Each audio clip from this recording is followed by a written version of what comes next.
Bapak Ibu saudara-saudara yang dikasih oleh Tuhan, acara ngopi hari ini sengaja direkam, di-shoot di halaman pastori. Kita bisa mendengar suara-suara burung dan seterusnya. Kebetulan di hari Paskah ini begitu cerah. Saya ingin mengucapkan selamat Paskah bagi setiap saudara. Kiranya kebangkitan Tuhan Yesus memberikan semangat bagi kita semua untuk bisa menghadapi krisis yang sedang terjadi saat ini. Nah, saudara-saudara, kali ini saya akan membahas tentang ikan yang nanti ada kaitannya dengan peristiwa kebangkitan Yesus. Nah, Bapak Ibu saudara-saudara, saya yakin setiap kita sebagian besar itu sangat menyukai ikan. Sebab dimasak apapun pasti akan menggugah selera makan kita.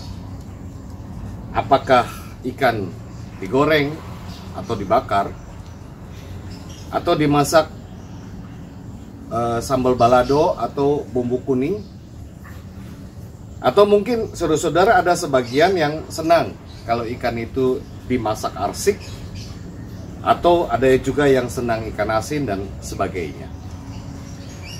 Nah, saudara-saudara, mengapa ikan dimasak apapun itu terasa enak? Ini kata Bu Susi Pujiastuti, mantan Menteri Kelautan dan Perikanan. Ia pernah berkata bahwa ikan itu banyak gizinya. Jadi, kalau kita tidak makan ikan, Ibu Susi yang akan menenggelamkan kita. Itu katanya. Nah, kini pertanyaannya saudara-saudara, lalu apa kaitan ikan dengan peristiwa Paskah? Nah, saudara-saudara, kata ikan dalam bahasa Yunani biasa diterjemahkan dengan kata ichthus atau ICHTUS. Nah, ada banyak simbol ikan yang biasa digunakan gereja. Misalnya yang seperti ini. Dan kalau kita mempelajari Alkitab lebih jauh, ternyata kita akan dapatkan cerita tentang ikan. Sebagai contoh, misalkan ada cerita tentang 4 dirham di dalam mulut ikan. Kemudian kita juga pernah membaca peristiwa mujizat yang Tuhan Yesus lakukan. Hanya dengan 5 roti dan 2 ikan, ia bisa memberikan makan 5.000 orang lebih. Bahkan sisanya itu 12 bakul lebih. Nah, kemudian di Alkitab juga ada cerita, saudara-saudara, Petrus menangkap ikan hingga kapalnya hampir tenggelam karena begitu banyak ikan yang berhasil ditangkap. Itu setelah Tuhan Yesus menunjukkan arah di mana Petrus harus menebar jalannya.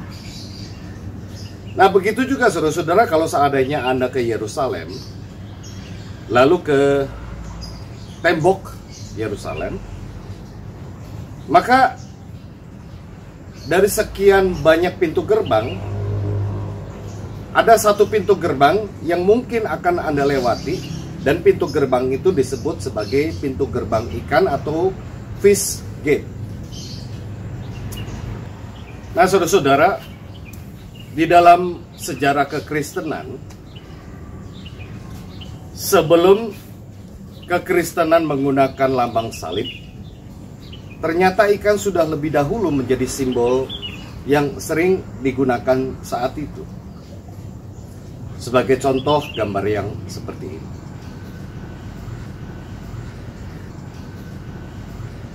Nah, konon saudara-saudara, di sebuah kuburan Kristen kuno di kota Rhodes di Yunani, di sana terdapat suatu lambang ikan yang di bawahnya ada tulisan, terdapat tulisan ikan orang-orang hidup.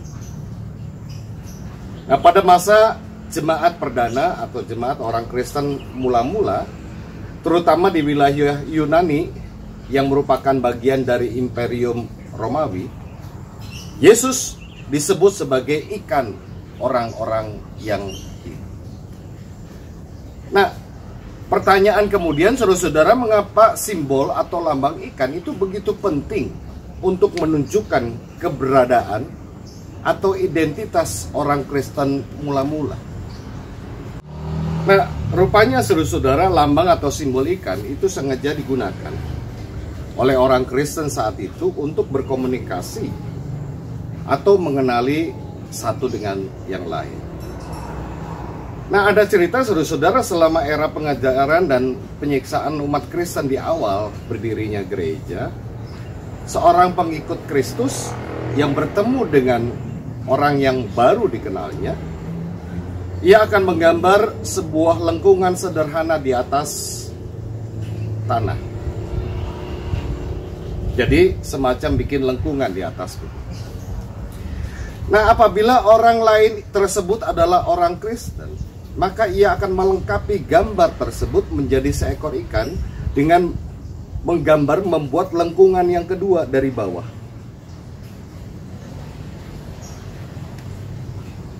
Nah, kalau ia bertemu dengan orang yang bukan Kristen, maka mungkin ia tidak akan bisa melanjutkan gambar itu. Dia tidak akan pernah mengerti. Jadi saudara-saudara, kita bisa mengerti bahwa ternyata lambang ikan menjadi simbol yang cukup sederhana dan mudah dikenali sebagai tanda kekristenan. Namun itu akan menjadi simbol rahasia bagi mereka yang anti-Kristen saat itu, pada zaman perdana gereja mula-mula. Nah, pada masa itu juga, saudara-saudara, mereka tidak mungkin menyatakan diri secara terbuka di depan umum sebagai seorang Kristen. Kekristenan saat itu dianggap sebagai sekte. Jika diketahui keberadaan mereka, maka mereka akan ditangkap, dianiaya, dan mungkin juga akan dibunuh. Mungkin saudara-saudara ada yang bertanya kemudian, lalu apa kaitan ikan dengan peristiwa Paskah? Nah, mari kita bersama-sama membuka Lukas 24 ayat 36 sampai dengan 49. Mari kita membuka Lukas pasal 24 ayat 36 sampai dengan 49. Lalu bangunlah mereka dan terus kembali ke Yerusalem. Di situ mereka mendapati ke-11 murid itu. Mereka sedang berkumpul bersama-sama dengan teman-teman mereka. Kata mereka itu, "Sesungguhnya Tuhan telah bangkit dan telah menampakkan diri kepada Simon." Lalu kedua orang itu pun menceritakan apa yang terjadi di tengah jalan dan bagaimana mereka mengenal dia pada waktu ia memecah-mecahkan roti. Dan sementara mereka bercakap-cakap tentang hal-hal itu, Yesus tiba-tiba berdiri di tengah-tengah mereka dan berkata kepada mereka, "Damai sejahtera bagi kamu." Mereka terkejut dan takut dan menyangka bahwa mereka melihat hantu. Akan tetapi, ia berkata kepada mereka, "Mengapa kamu terkejut? Dan apa sebabnya timbul keraguan-raguan di dalam hati kamu? Lihatlah tanganku dan kakiku. Aku sendirilah ini. Rabalah aku dan lihatlah. Karena hantu tidak ada daging dan tulangnya, seperti yang kamu lihat ada padaku." Sambil berkata demikian, ia memperlihatkan tangan dan kakinya kepada mereka. Dan ketika mereka belum percaya karena girangnya dan masih heran, berkatalah ia kepada mereka, "Adakah padamu makanan di sini?"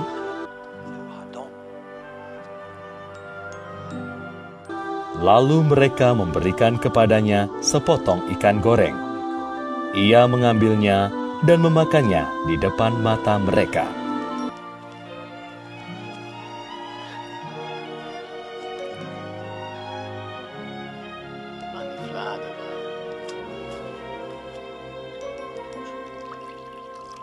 Ia berkata kepada mereka, "Inilah perkataanku yang telah kukatakan kepadamu ketika aku masih bersama-sama dengan kamu, yakni bahwa harus digenapi semua yang ada tertulis tentang aku dalam kitab Taurat Musa, dan kitab Nabi-Nabi, dan kitab Mazmur." Lalu ia membuka pikiran mereka, sehingga mereka mengerti kitab suci. Katanya kepada mereka, Ada tertulis demikian, Mesias harus menderita dan bangkit dari antara orang mati pada hari yang ketiga, dan lagi, dalam namanya, berita tentang pertobatan dan pengampunan dosa harus disampaikan kepada segala bangsa, mulai dari Yerusalem. Kamu adalah saksi dari semuanya ini, dan aku akan mengirim kepadamu apa yang dijanjikan Bapakku. Tetapi, kamu harus tinggal di dalam kota ini, sampai kamu diperlengkapi dengan kekuasaan dari tempat tinggi.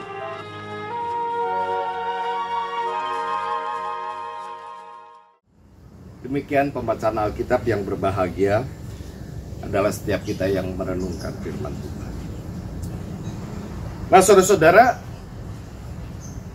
seperti yang kita baca bersama kisahnya, kita tahu bahwa peristiwa penyaliban Yesus di hari Jumat itu kemudian disusul dengan penampakan Yesus kepada para murid 3 hari kemudian, yakni di hari Minggu pagi. Benar-benar menantang batas berpikir mereka, menantang logika mereka. Mereka telah menyaksikan sendiri bagaimana sang guru dan panutan mereka wafat di kayu salib dengan cara yang begitu hina. Mereka juga tahu bahwa Yesus sudah dikuburkan dalam penjagaan yang begitu ketat. Tetapi secara tiba-tiba mereka mendengar kabar bahwa kubur Yesus telah terbuka. Para penjaga entah kemana, bahkan tubuh Yesus pun sudah hilang dari kuburan. Tidak pernah terlintas dalam pikiran mereka bahwa Yesus mati. Rasa sedih yang diiringi ketakutan hebat atas peristiwa penderitaan, penyiksaan yang dialami Yesus, dan kematian sang guru telah membuat mereka lupa akan perkataan Tuhan yang seringkali diucapkan yang menyinggung soal kebangkitan. Nah, semasa hidupnya, saudara-saudara, Yesus telah memberikan paling sedikit ada 5 kali bahwa ia akan bangkit setelah kematian.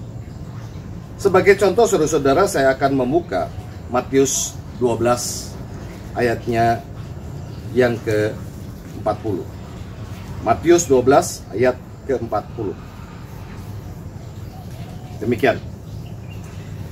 Sebab seperti Yunus tinggal di dalam perut ikan 3 hari 3 malam, demikian juga Anak Manusia akan tinggal di dalam rahim bumi 3 hari 3 malam.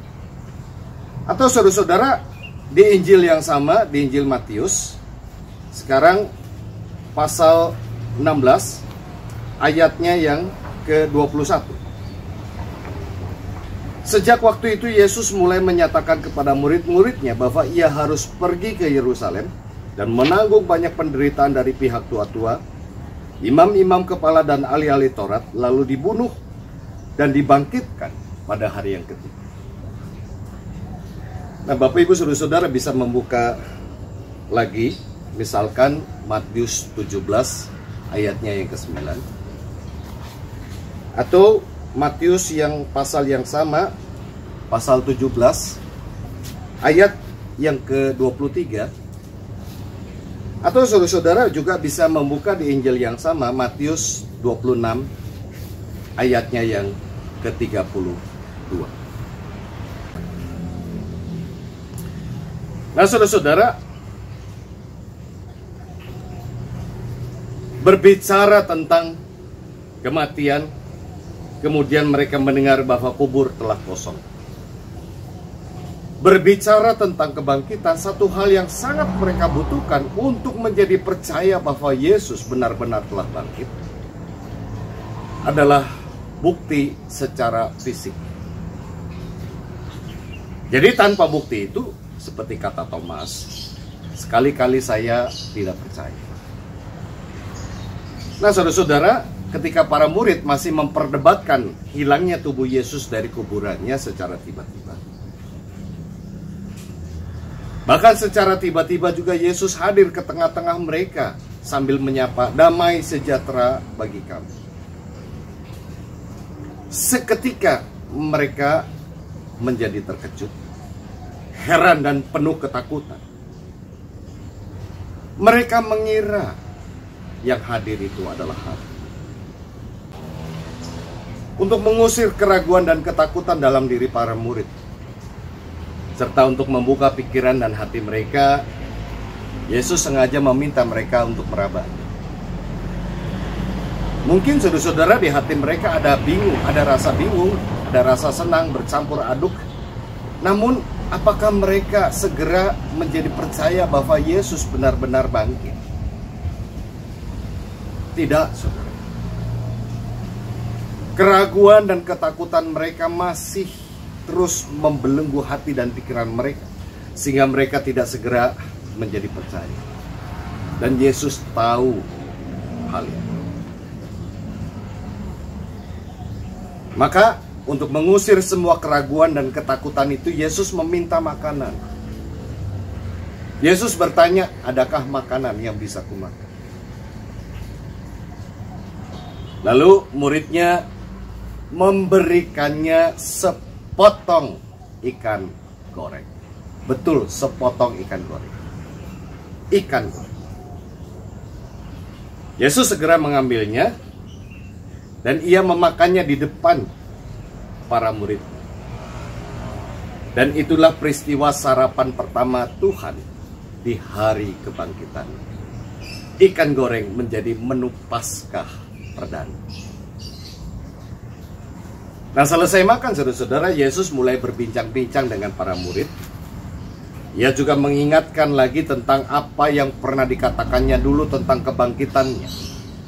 Dan Tuhan meminta mereka untuk menjadi saksi dari peristiwa yang mengubah kehidupan seluruh umat manusia.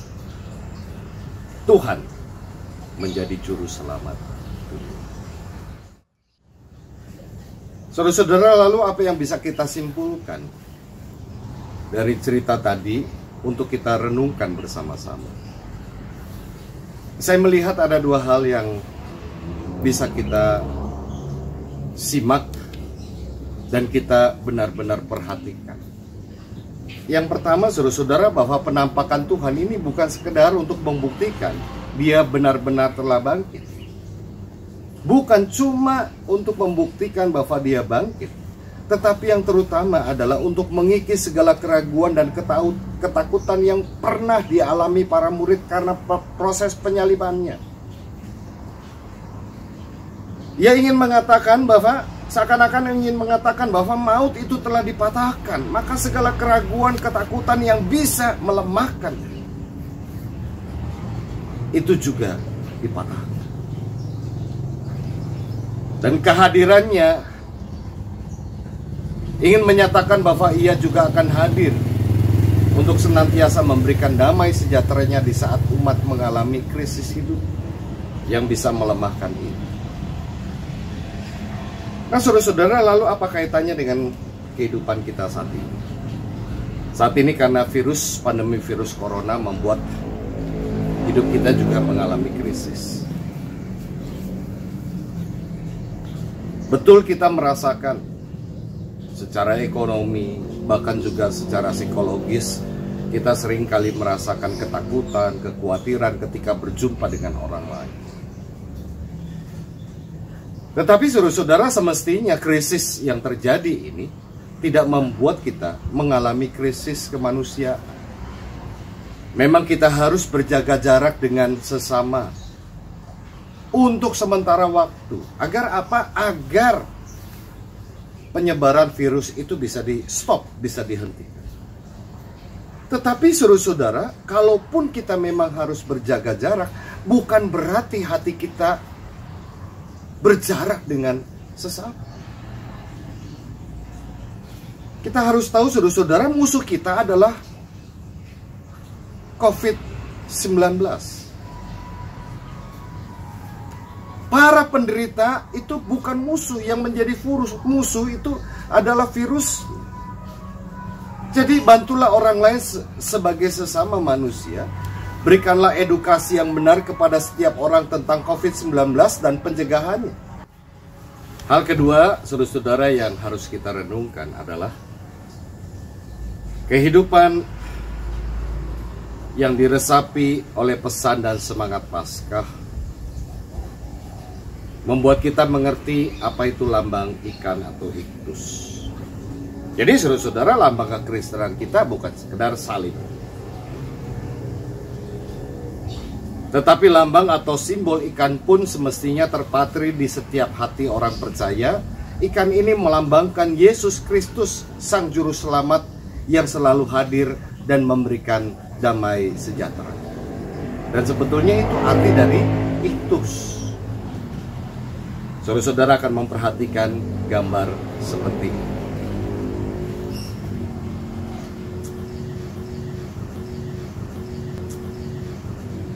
Nah, untuk mengakhiri, saudara-saudara, ini ada doa dari Bunda Teresa, bisa menjadi sebuah seruan bagi kita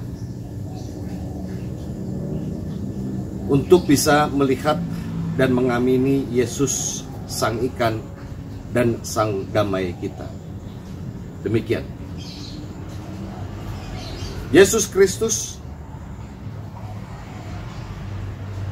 bawalah aku dari kematian menuju kepada kehidupan, dari kepalsuan kepada kebenaran. Bimbinglah aku, ya Yesus, dari keputusasaan kepada harapan, dari ketakutan kepada kepercayaan. Tuntunlah aku dari kebencian kepada cinta, dari peperangan pertikaian kepada kedamaian. Biarlah damai itu memenuhi hatiku, menyelimuti dunia dan seluruh semesta ini. Damai, damai, damai. Satu hal, saudara-saudara, bila Anda memasuki ruang kebaktian dari pintu depan gedung GKI Maulana Yusuf, maka Anda akan dapati handle pintu yang berbentuk ikan. Apa artinya, saudara-saudara? Artinya, masukilah rumah Tuhan dengan hati damai dan rasa syukur. Dan ketika Anda meninggalkan gereja, kiranya rasa syukur dan damai sejahtera itu tetap terpancar dari kehidupan kita. Tuhan Yesus memberkati kita. Amin. Mari kita berdoa. Bapa Surgawi di dalam Tuhan Yesus, terima kasih di tengah-tengah krisis kami masih diberikan kekuatan iman, masih tetap memperhatikan sesama, masih tetap mampu untuk berempati.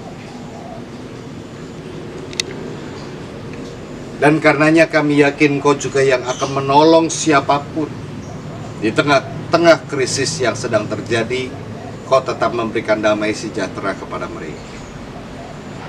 Kami berdoa untuk pemerintah yang bekerja keras untuk bisa mengatasi wabah virus ini.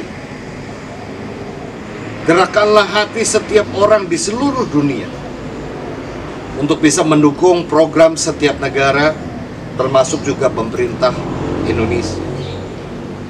Kami juga berdoa untuk seluruh masyarakat, kiranya mereka juga satu hati untuk bisa mengatasi virus ini dengan cara tetap berjaga jarak, tetap berada di rumah, agar penyebaran virus bisa di-stop. Dan kami juga berdoa untuk mereka yang saat ini mengalami masalah ekonomi. Kau juga gerakkan setiap orang untuk membantu, paling tidak meringankan beban mereka. Dan terutama di suasana Paskah ini Tuhan, kiranya damai sejahtera Tuhan selalu ada di dalam hati kami, dan damai itulah yang akan kami bagikan kepada siapapun. Kami bersyukur Bapa. Kami berdoa untuk setiap pendengar di dalam kehidupan mereka masing-masing, di dalam keluarga mereka masing-masing. Engkau berkati mereka satu persatu di dalam keadaan mereka masing-masing. Bagi mereka yang sakit, Tuhan berikan kekuatan, berikan kesembuhan melalui obat-obatan. Bagi mereka yang saat ini sedih, Tuhan berikan penghiburan. Bagi mereka yang saat ini sedang merasakan keputusasaan, Tuhan berikan harapan. Terima kasih Bapa, inilah doa kami yang kami naikkan di dalam nama Tuhan Yesus. Amin. Saudara-saudara, demikian tayangan ngopi kali ini.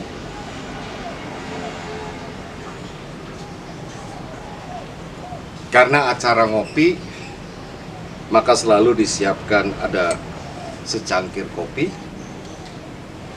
Dan sebagai penutup, kopi yang sudah Anda siapkan, kita akan seruput bersama-sama.